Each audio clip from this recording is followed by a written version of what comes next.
So Newsweek brought out this study. I'm telling this audience in New York now, where they said that within 4 decades, that all that would be left in our oceans will be algae and jellyfish because of these 3 problems of overfishing and so on.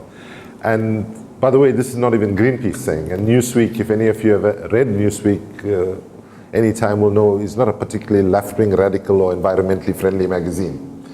And then I went on forests, because as we sit here in this room today, every 2 seconds, the forest the size of a football field will be knocked down, right? And on climate, which I'll come back to later, I was reminding how fast we are running out of time. So at the end of my speech, a rather irate delegate to the conference put up a hand and said, Dr. Naidoo, have you heard of Martin Luther King? I said, yes. Yes, I've heard of him, and in fact, he inspired me as a young 15-year-old activist in my home city of Durban. And then she said, do you know what his most famous speech was called? And thinking that it was a bit of a trick question, I very tentatively said, I have a dream. And she screamed back at me and she said, yes, it's I have a dream. When I hear you speak, it sounds like you have a nightmare. The forests are collapsing, the oceans are collapsing, the climate is collapsing. And what she was trying to say was, which is really the leadership challenge of the moment we find ourselves in. How do we speak truth to power? How do we say it as it is? How do we not sanitize the fact that we are actually headlong in a trajectory towards a crisis on the one hand, but how do you do that in a way that doesn't demotivate people, immobilize people, and give people a sense that actually it's too late and it's all over, so let's just go home and have fun and let's wait for what happens and hope for the best. So within that context, before I talk about the specifics of the environmental crisis that we are in and how do we plan for the 21st century, I want to start by giving a little bigger picture frame. And given that I mentioned Martin Luther King, I thought I should use a very powerful clip from him to introduce this talk. It is about asking ourselves this key question. And I want to ask each and every one of you to ask yourself this question. Have you adjusted to injustice? Okay, just keep that question in your mind. Have you adjusted to injustice? I must honestly say to you that I never intend to adjust myself to racial segregation and discrimination. I never intend to adjust myself to religious bigotry. I never intend to adjust myself to economic conditions that will take necessities from the many to give luxuries to the few, leave millions of God's children smothering in an airtight cage of poverty in the midst of an affluent society. Sorry, this is the first time I use this version which has music in it, but just in case you missed it, it's what I actually use a lot in almost every speech that I give, so I know those words. Oh, so I beg your pardon. Sorry. So let me just tell you, just in case the music distracted you. What he was saying is, I refuse to be well adjusted to racial bigotry and religious bigotry, but importantly, he said, I refuse to be well adjusted to the idea that we will take necessities from the many to give luxuries to the few, while millions of God's children are trapped in an airtight cage of poverty in an affluent society. And I think as South Africans, we have to acknowledge the terrible fact that we have the highest level of structural inequality that exists in any country in the world. Those of you who study inequality will be familiar with this term Gini coefficient. We have the highest Gini coefficient in the world. And we have to ask ourselves a very simple question when we talk about environmental challenges is how much can the planet give to us in terms of resources to meet our needs, and how much can we justifiably take from it. Our friends in WWF, the World Wildlife Fund, some years ago produced a report which said that if we were to deliver the same quality of life on average that folks in developed countries experience and the elites in developing countries experience, then in fact we'll need between 5 and 8 planets. Okay, let me just say that again. If we were to deliver the lifestyle, by the way, that most of us in this room probably take for granted, where we don't have to worry about water. I was about to say electricity, but maybe I can't say that anymore. Sanitation, and so on. So, in a finite world, there's some tough choices to be made about finite resources. We say often that we cannot but address the issue of climate change with boldness and urgency because we don't have a plan B, because we do not have a planet B, notwithstanding some of the optimism about water being found on Mars recently. So in a context where in fact we are on a path of overconsumption, right? So planning for the next century has to be a fundamental re-examination of what constitutes happiness, what constitutes fairness, what constitutes an equitable distribution of wealth.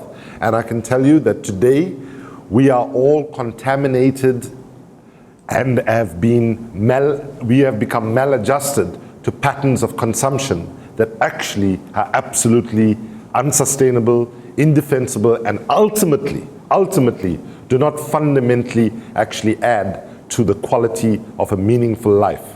Far too many of us have got now into what a US sociologist, Benjamin Barber, wrote in a book called Consumed. That's the name of the book, Consumed, with the subtitle, How the Marketing Industry Infantilizes the Old and Corrupts the Young. Infantilizes the old about, all these anti-aging products that are there. I've been looking at a few myself. And how, in fact, the industry very, very, very consciously begins to support its clients like Coca-Cola and other companies to prepare young people for consumption. So billions of dollars are actually spent annually by companies marketing to young people before young people will necessarily have purchasing power, because in fact you want to infect them and socialize them and get them ready for all the things that we have now come to believe we cannot be happy without. So within that context, we have to understand that planning environmentally for the next century means not simply thinking about environmentalism as something that stands in an isolated box somewhere in the world. One of the weaknesses historically of the environmental movement, as well as other movements, whether it be human rights, development, anti-poverty, and so on, is that in fact we responded to the different challenges in a very divided and dichotomized way.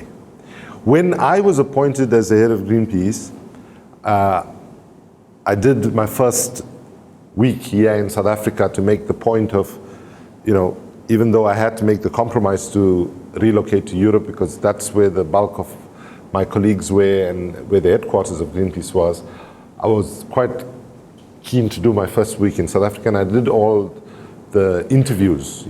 All the media around the world were wanting to talk about and partly because I was like the first person from a developing country to head up Greenpeace.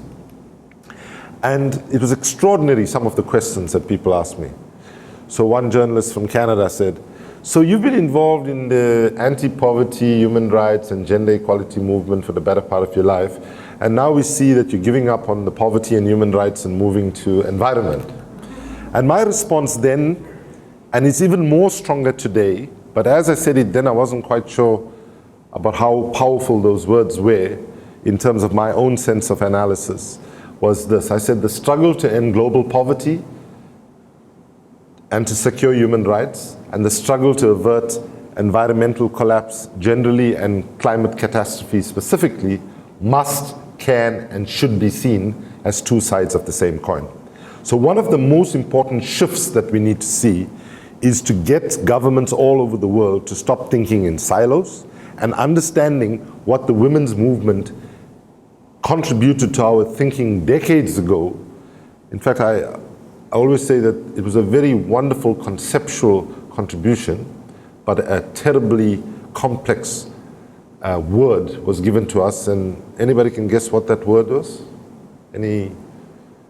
Intersectionality.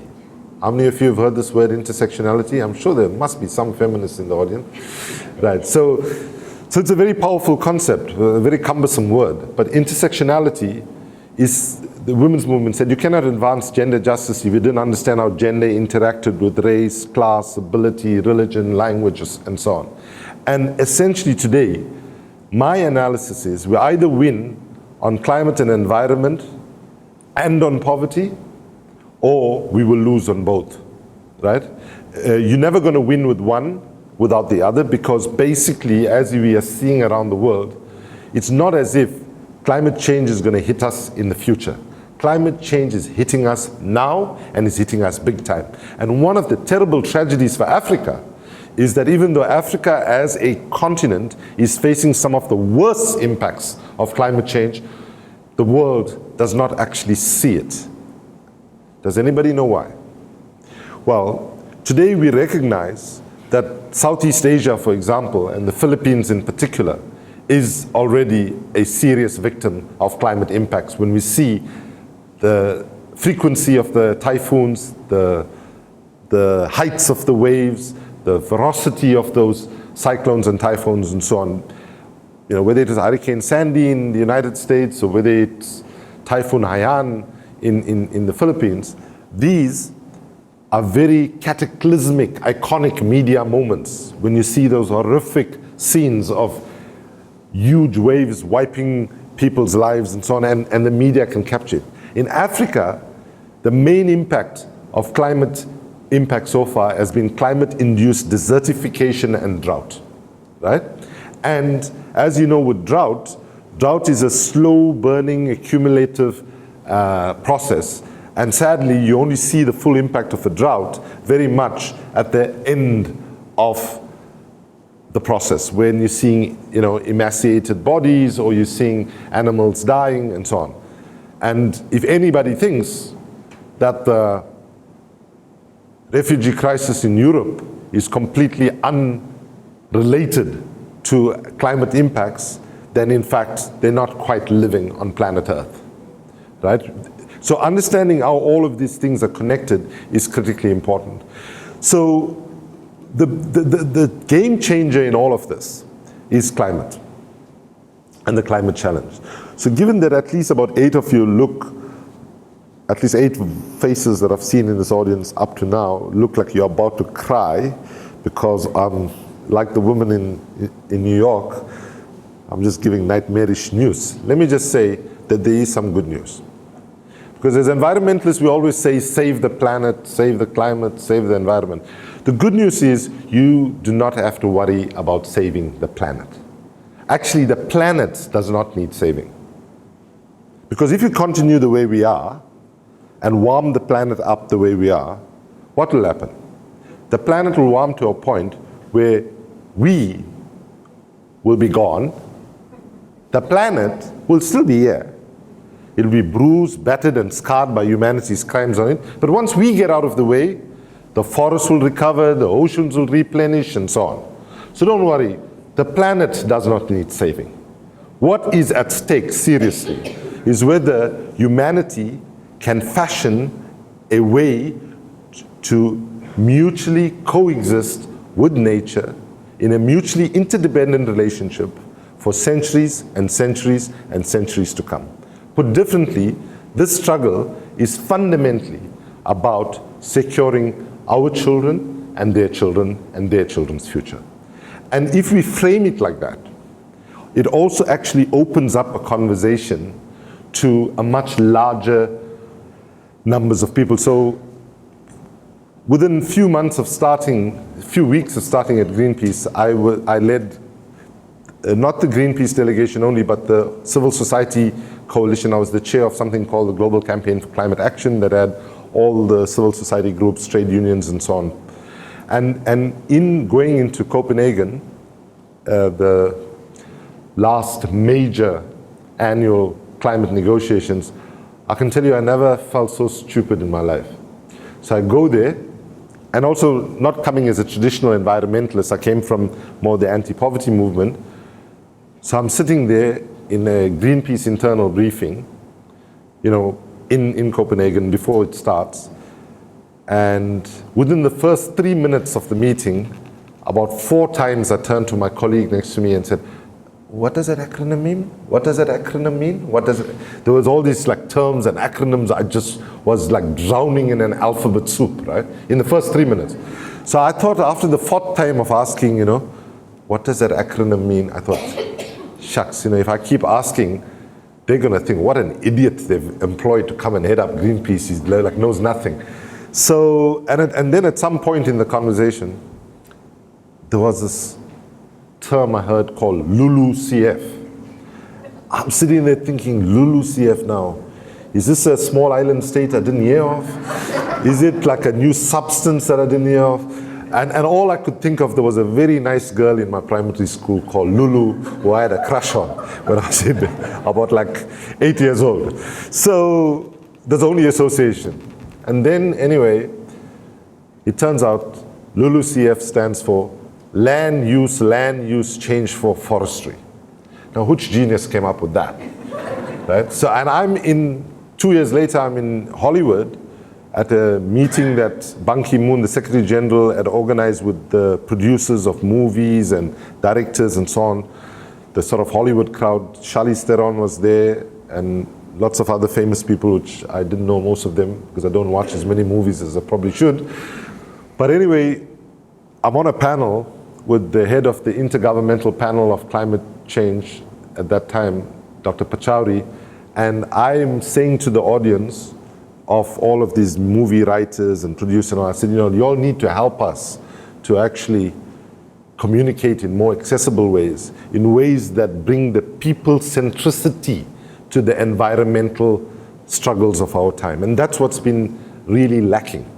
And all environmental organizations must carry a level of responsibility for our failure to actually talk about environmental issues in a people-centric way, right?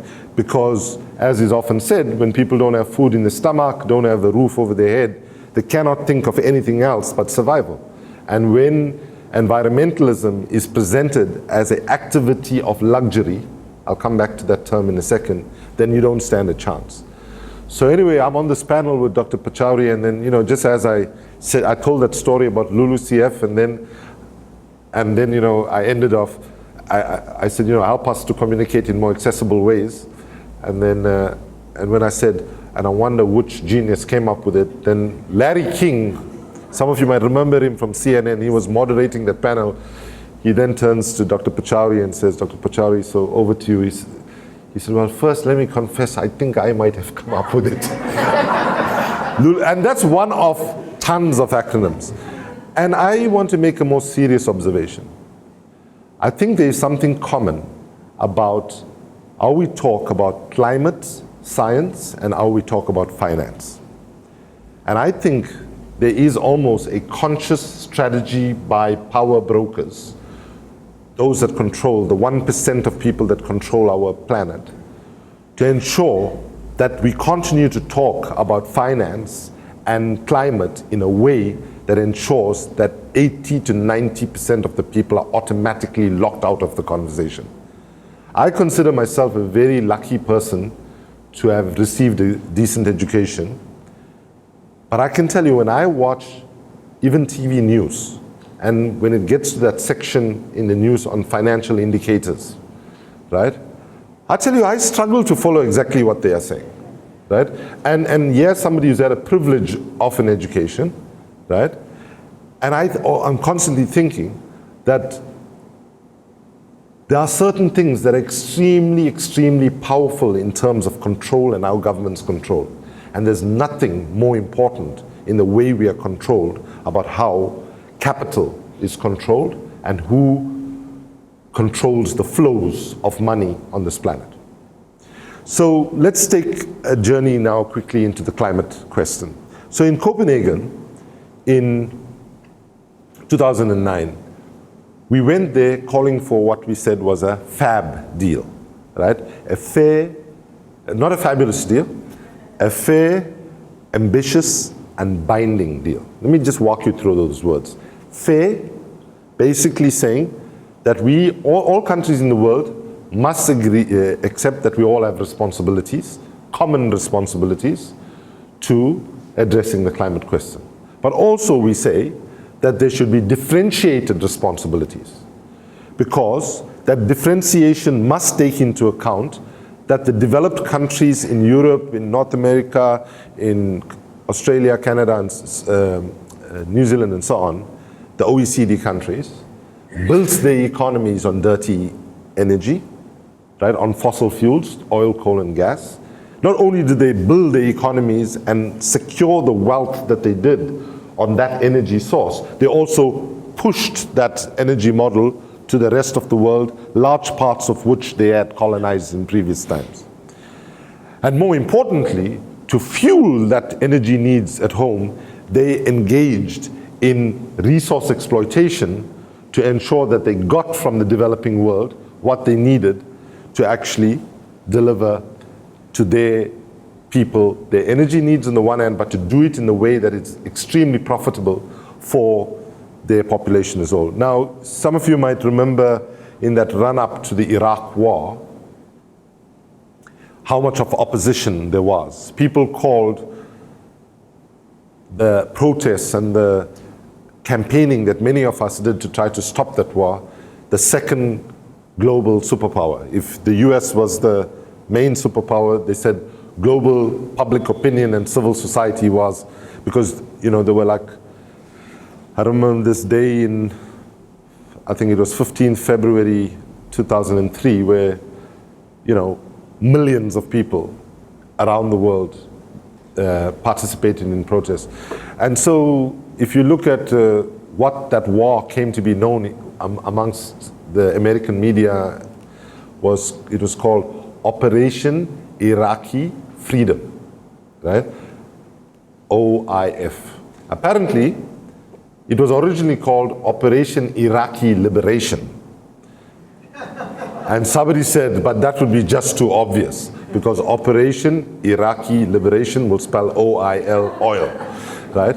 And so let's be very clear that the relationship between the developed countries and the developing countries have always been exploitative in the self-interest of the developed countries, and however nicely they might talk about human rights and so on, when push comes to shove, no developed country has a track record of resisting the violation of human rights when it comes to serving their own economic interests. Let's be very clear. So anyway, in Copenhagen, we did not get a fab deal or a fab outcome. In fact, what we got was a flab deal or a flab outcome, F-L-A-B, full of loopholes and bullshit, right? And what it has done, it has slowed progress between 2009 till now. We've had movement in a positive direction towards a small win here, a small win there, a rise in the uptake of renewable energy, even though this has not been enabled by governments with any substantial passion, interest, and so on. And why? Why is it when the science is so clear, there is no contestation anymore about the science? You know, if you pick up a condom, in the old days, when I used to look at them, it used to say, only guaranteed 99.9%, you know, to fulfill its purpose. But nobody will stand up and say, because of that 0.01% possible malfunction, therefore we should advocate against condoms. And right now, when the science has that same level of consensus, right? And the scientific enterprise around climate change is probably the biggest scientific enterprise that exists on this planet. It's called the Intergovernmental Panel on Climate Change. Every government has scientists in it. And everybody who's in the know knows that the assessments that the IPCC presents on a 5-yearly basis is always conservative. Because with every government being represented there, even though they are scientists, we know governments will try to influence the scientists to say, please, don't kill our industry, don't kill this thing, we are compromised and so on. So, what then is the analysis that we must come to? And that is, we must question the quality of our democracy. We must. Because I would argue that in far too many countries today, we have the form of democracy without the substance of democracy. If you look at the United States, for example, which sees itself as a promoter of democracy, you can describe the United States today as the best democracy money can buy. And when you unpack which money buys that democracy and that influence, it's disproportionately oil, coal, gas, nuclear, military, and a few other polluting industries, as well as big pharma, big pharmaceuticals, right? And so today, when you assess President Obama, for example, I often get asked the question,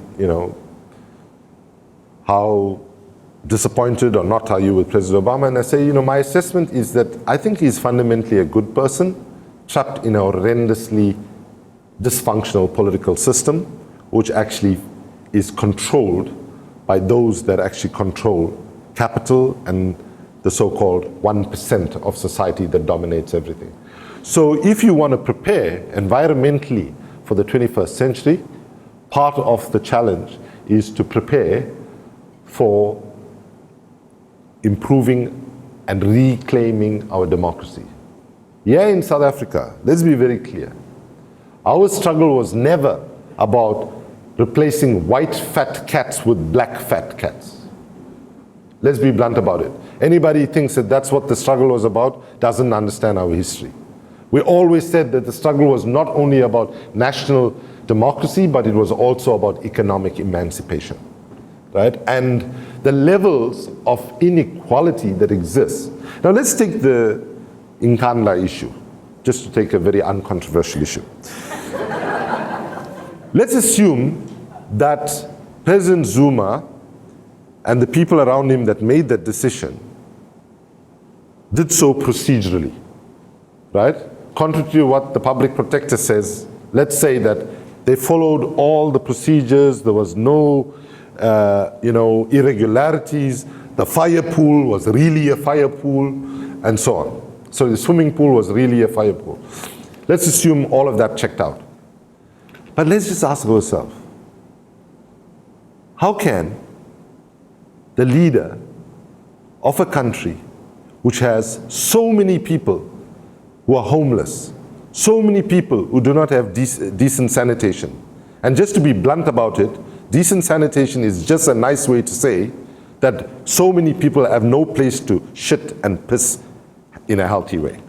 Now, let's just say it like that, right? Because I hate this word sanitation. It makes what is a fundamental human right sound like a very sanitized problem, right? So many people do not have water. So many people do not have electricity. Ethically speaking, especially for leadership that projects themselves as socialists, communists, and so on at certain moments, how can it be acceptable that that amount of money could be spent on one individual's household in the face of so much of deprivation? Right? That is unacceptable. And the fact that we accept it, largely we accept it, is an indication of how we ourselves have become far too well adjusted to abnormality and abnormal practice. So challenging and reclaiming democracy is a critical part of preparing for the 21st century. Secondly, ensuring that we connect all the different challenges that we face.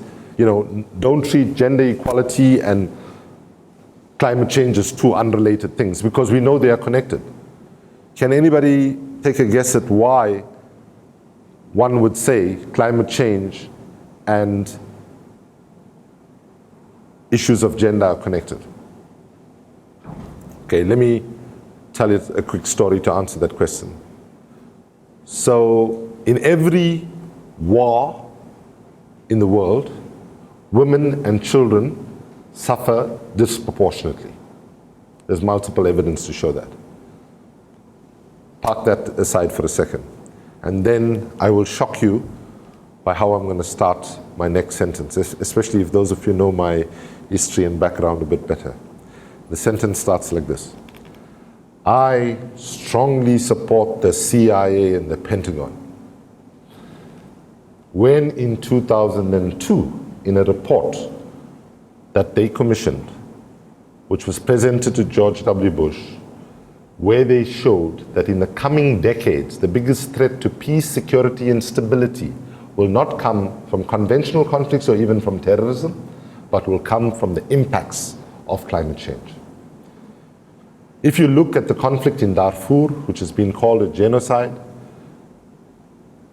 that will be remembered as the first major resource war brought about as a result of climate impacts. Because Lake Chad, one of the largest inland seas in the world, which is right there next to Darfur, in the words of the Secretary General of the UN, has shrunk to the size of a pond. And then the Sahel Desert, which is running, say, from Senegal to Sudan, has been marching southwards at the rate of, sometimes as much as close to a mile a year, right? So we're losing, so land scarcity, water scarcity gives you the toxic mix of food scarcity, right? And that, I'm not saying it was the only issue, but it was certainly a catalytic issue around conflict. And so when we look at conflict and women and children and how they suffer, that connection, and that is why you'll see around the world today, the women's movement is really very, very actively involved. The second divide that we have to break is the divide with what was in the old days in some countries was known as the red-green conflict. This is a conflict between, if you want, the environmental movement and the workers' movement, or the labor movement. Because the convention was, if you were concerned about environment, then you weren't concerned about jobs. And today I will say to you, not just to be modest, but just to be honest and factual, the most important voice, the most important voice in the global fight against climate change is not a voice of an environmentalist. It's a voice from, now I'm talking about secular civil society. I'll come to the Pope in a second, but on the secular civil society side, is the leader of the global trade union movement. For the first time, a woman, Sharon Burrows from Australia. And in the meeting we had with the Secretary General of the UN in 2012, she was making all the climate arguments, and you could see the Secretary General looking at his briefing notes, wondering, is this a Greenpeace person or is this a trade union person? Because and she said, Secretary General, let me be blunt with you. As a woman, as a mother, as a trade unionist, and as a worker, my main job is to fight for decent work and for jobs. However, Secretary General, she said, I must recognize, and therefore I am so actively involved in the climate movement, this simple reality. And I quote, she said, there are no jobs on a dead planet. There are no jobs on a dead planet. So preparing environmentally for that economic transition for the next century is about ensuring that the transition to a green, inclusive, renewable energy-driven economy must actually take into account the fact that not only is it possible, not only is it desirable, but it's something within our grasp to actually do, and to recognize that those that are holding us back right now are those that are unfairly, unjustifiably benefiting from the current system to levels that are incomprehensible to many of us. The kind of profit making that goes on at the upper echelons of what we call the fossil fuel industry, oil, coal, and gas industries, is unbelievable. When there's huge profits to be made, the profits are privatized. When there are losses, the losses are socialized, meaning the taxpayer picks up the bill, often when there's a mess up, and it's no different in our country. And I want to conclude, because I would like to leave as much time for questions and answers, I'd like to conclude with just the energy justice situation in South Africa. So most of you will not be surprised to know that Greenpeace and myself personally have been highly, highly critical of our government's nuclear plans. I want to be very clear why we are opposed. Firstly, nuclear, I'll give you the slogan first and then I'll take you through the slogan. Nuclear is too expensive, too dangerous, and as a solution either to our current electricity crisis or as a solution to climate change will deliver too little, too late. Okay?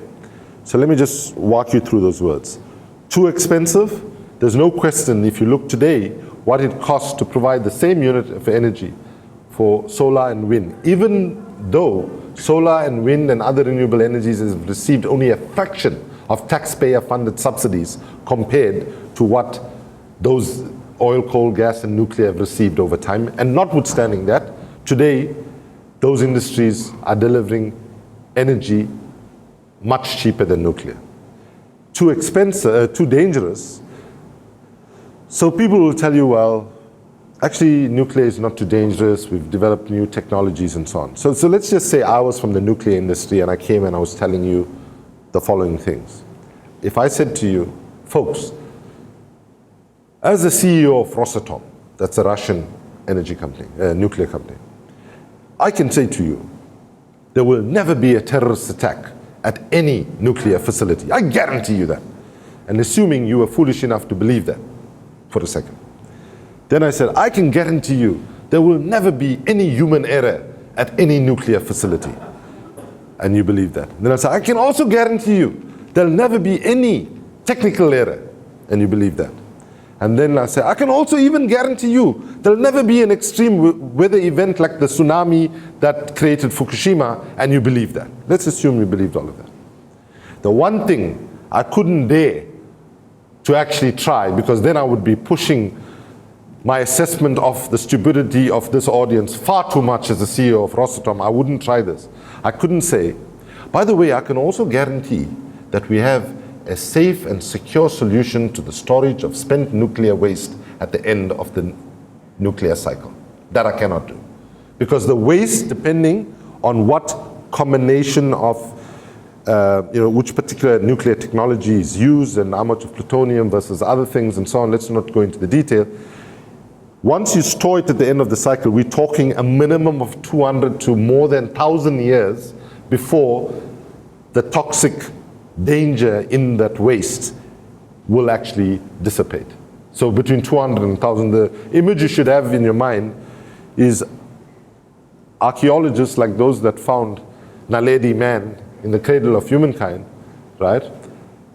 Today when they go and excavate, our archaeologists find temples and cities and towns and Naledi man and many other beautiful things, artifacts that our ancestors left. Our children who choose to be archaeologists, maybe if the planet exists 1,000 years from now or 500 years from now, they will be unearthing the most toxic wastes that we would have passed on to them, because we don't know about which towns will exist, what kind of changes that we will see over the next 200 years. We know for sure that people who live in places today, like in the coastlines of Bangladesh, are not going to be living there even 50 years from now. We know that Bangkok as a city, there's predictions that by 2030, large parts of it might be underwater, right? So, assuming we put a facility in the Northern Cape where we can store our nuclear waste, we don't know what changes might happen and whether that place will even be functional, 200 years from now. So, safety is a question. Then, in terms of delivering too little, too late, to build a single nuclear plant will take a minimum of 10 years and more likely 15 years, if you're lucky, right? We are seeing, if you look at even a coal plant like Medupi and Kusile, it's already running excessively over budget, excessively over timeline, and so on.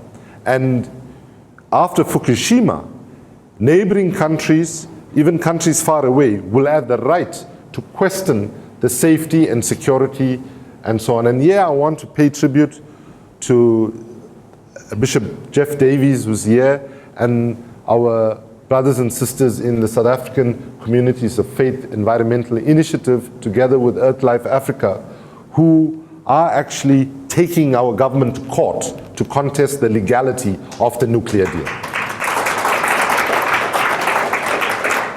And to all of those of you who clap so enthusiastically, I should also tell you that they need to raise 1.5 million rand for the court case, and they're doing an online fundraising campaign. Please consider supporting them. Because let me just say, it's very important that that part of the campaign is funded by South Africans' money. Whatever other activities can be supported from outside, but I think it's important that we raise this money from South Africans who say we care enough to encourage our government to rethink. So in terms of the time, right, it's going to deliver too late. And last year, December, just to give you a Cape Town story, I arrived back at home from a very hectic time in Peru and the Philippines in the middle of the typhoon. And when I got back, I like to read the newspapers, and I tell my friends, please, stock the papers up, when I come, I'll go through it.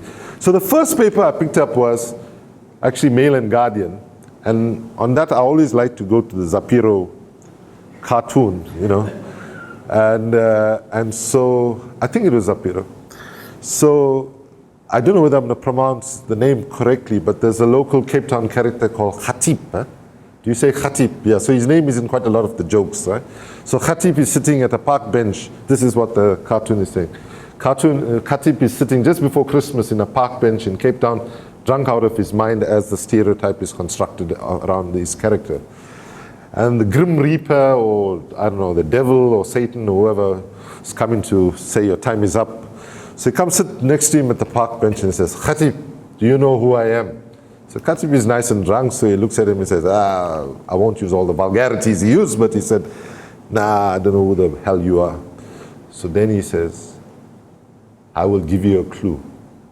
He says, I am the Prince of Darkness. So Khatib looks, why didn't you tell me that? If you told me that, I would have known instantly that you are the CEO of ESCOM. But the nuclear problem and this nuclear deal that's on the table is also a distraction from where our energies need to be going right now. For those of you who don't know, we had one distraction, a very, very expensive distraction, where in the early days of democracy, our government chose to enter into a project with French technology called PBMR, Pebble Bed Molecular Nuclear Reactor. And depending how you count the figures, basically close to 20 billion rand went down the tube without delivering 1 unit of electricity. True, some people got very rich in the process of consulting and consultations and blah, blah, blah, but not 1 unit of energy, right? And now, the figure of $1 trillion rand has been quoted for more than 18 months, right, from the first time. That time when we started talking 1 trillion rand, $1 bought you only 9 rands. Today, it takes almost 14 rands to buy $1. So already, without nothing happening, that price tag has gone from 1 trillion rand to almost $1 0.4 trillion. Add another 400 billion just on currency fluctuations, because these figures are generally calculated in dollars, not in rubles. Right? Even though most of the conversations have been with Russia.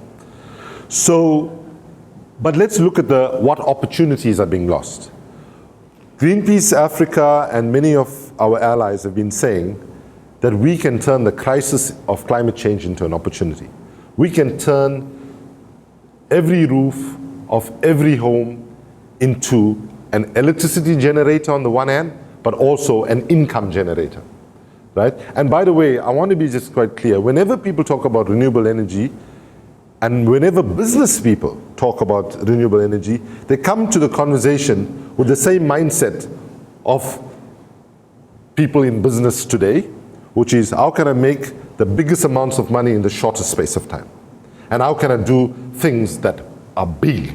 Because there's bigger possibilities for handbacks and so on in big projects, right? But what's different about, say, solar and wind versus oil, coal, and gas is nobody's going to get an exclusive license for the sun or for the wind, like you can get an exclusive license for an oil field or a gas field or a coal field, right? So fundamentally, renewable energy is in its DNA more decentralized in its nature. So yes, I'm not saying that there isn't any place for big solar and wind projects, but to believe that that's the primary way we have to go is wrong. That we have to be thinking about decentralized provision and also energy independence for communities. This, for example, is what's happening in Germany. In Germany, what you saw was people were just fed up. The government was not taking leadership. They organized, of course, there are different levels of wealth and technology access and so on. But the move towards renewable energy uptake in Germany was very, very driven by local kind of activism. The problem we have in South Africa is that for municipalities, electricity is the biggest cash cow. They buy the electricity from Eskom, they sell it as a markup, and from the markup, they get a lot of revenue and essentially profit. That is not our issue as citizens. We don't care whether our municipality is making profit on the basis of electricity that it buys at one price and it sells at another price. So in many cities around the world, around the country, the hurdles, even if you can afford to put a solar panel on your roof, is just crazy. So today, I saw there's two journalists here. I want to reiterate this call directly to President Zuma. President Zuma has a moral responsibility to step forward and ensure that all the impediments, blockages, and institutional barriers that exist of the uptake of renewable energy must be addressed as a matter of urgency. And let's be clear, another factor of why nuclear is bad for us is a very powerful thing, and that is water, right? We are today looking at, in some parts of our country, like the Free State, especially the Eastern Free State, and at least 4 provinces now that are acknowledged to be in drought.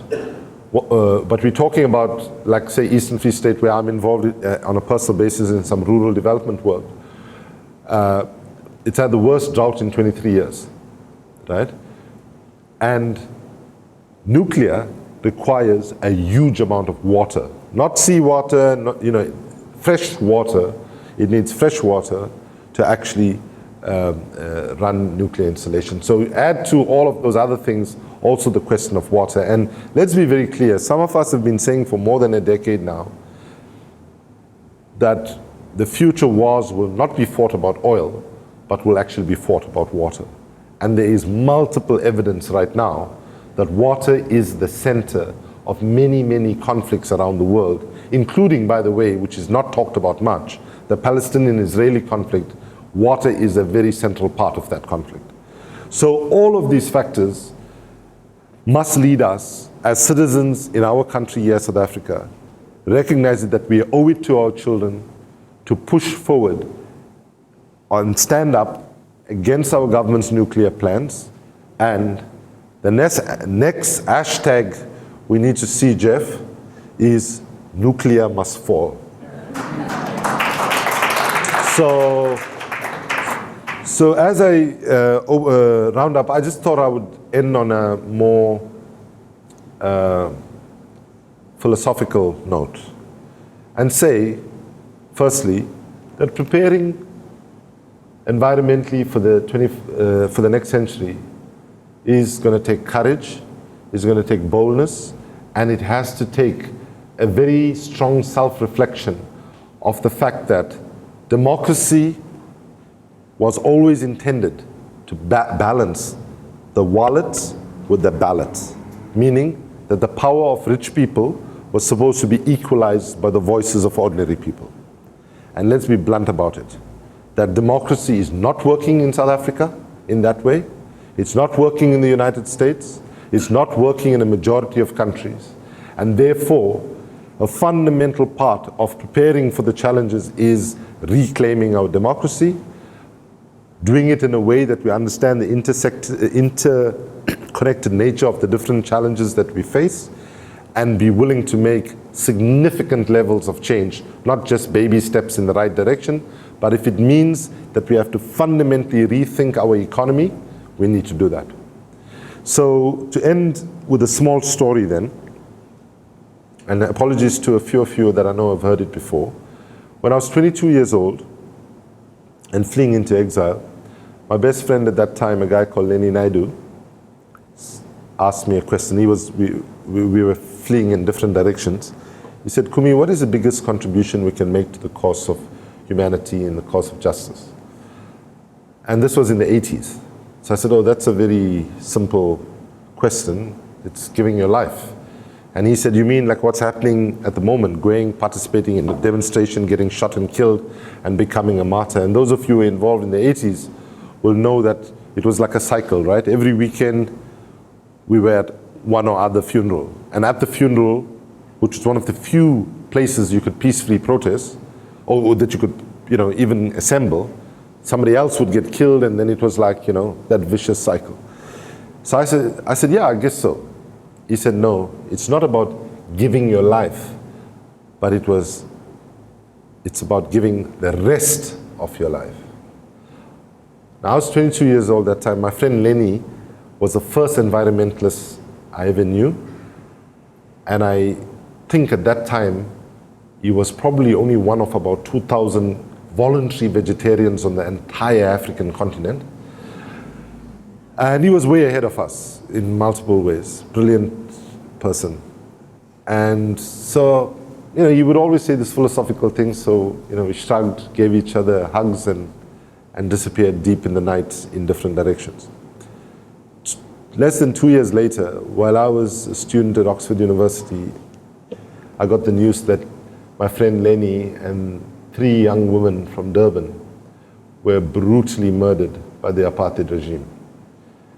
There were so many bullets in the bodies, the parents couldn't recognize them at the mortuary.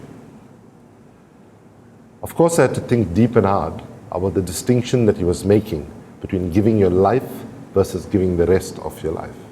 And my dear brothers and sisters, it's a really important distinction. What he was saying is the struggle for justice, whether it be economic justice, gender justice, social justice, climate justice, environmental justice, these struggles, he was suggesting by that analogy, are marathons and not sprints. And the biggest contribution that any one of us can make is once we have the knowledge of the injustice happening around us, we have an obligation to push, to struggle, to persevere with stamina until those injustices are eradicated and those challenges have been overcome. So I would like to conclude on an optimistic note by saying to each and every one of you who have given up a Friday morning to come here to this talk, I can only assume that you are as concerned as I am about the issues that we are talking about. And I say to you that if you are anything like me, there will be many days when you question the effectiveness of standing up and trying to argue a different case and to fight the campaign that we have to for energy justice in South Africa as our contribution to both economic development as well as to meeting our obligations on climate change. And if you hit those low days, I say to you, just always remind yourself that all struggles around the world were not determined by the immense sacrifices of the few, but all struggles that endured and survived was dependent on the modest sacrifices of the many. And we have a simple choice right now. We either can allow ourselves to be part of the problem or part of the solution. And a position of neutrality, inaction, and observation, where we sit on the sidelines and observe what's happening, I'm afraid is a choice to be part of the problem. We have to add our voice. We have to, when our children look at us in the eye and say, what did you do when the science was clear? What did you do when our government was planning to do something that was disastrous? We should all be able to say, we did our very best, and I hope we'll be able to also say, and we succeeded, and we made an energy revolution in South Africa and Africa, and we generated jobs, and we also were able to actually meet the obligations around climate change. And I believe all of this is possible. So I would end with one proverb from Mahatma Gandhi. At the moment, in many countries in the world, civil society is under threat. The space for protests and so on are shrinking, and I must say, even the response of the security forces to the students here in the Fees Must Fall campaign was, in my judgment, far too disproportionate. I'm not saying that every single action that happened was, perfect, but largely, let's be blunt about it, the students were peaceful, they were purposeful, and so on. And we are seeing not only actions like that, we're also seeing legislative actions and attacks. And as for Greenpeace, as you probably know, most of my job, sometimes not most, but a lot of my time goes into lobbying to get our folks out of prison from places like Russia and so on, where we have taken strong, peaceful, civil action to stop, for example, drilling in the Arctic. And we are, as Greenpeace, are being attacked in several countries around the world. Our staff are deported, people, various administrative rules are used to prevent what we can and cannot do. But thankfully, because Greenpeace does not take money from government or business, we only take money from individual citizens and are completely a citizen-driven movement. That gives us, the ability to say what we want to say and to have our independence. So right now, we are being heavily attacked in many places. You might have heard in February, some of you might have seen the news here, which was sort of not shocking for me personally, but it was more heartbreaking for me when it emerged that it was very likely that South African intelligence and South Korean intelligence were sopping intelligence on me. South Korean intelligence, before a G20 meeting in October 2010, had asked South African intelligence for, quote unquote, a specific security assessment of one of your citizens who we consider to be extremely dangerous, right? And up to today, this happened in February, up to today, I've asked the Minister of Intelligence through legal papers and so on, can you confirm whether you share that intelligence or not? They have opted not to confirm or deny. There can be only one reason why they would take that position. It would be very easy if they didn't share to simply say, they asked us and we didn't share. So all of these attacks, I want to suggest, is fundamentally a good thing. Because as Mahatma Gandhi said, first they ignore you, then they laugh at you, then they fight you, and then you win. I think it's very good that they're not ignoring us, they're not laughing at us, and that they are fighting us. Because if Gandhi was right, then we're just one step away from winning. Thank you very, very much.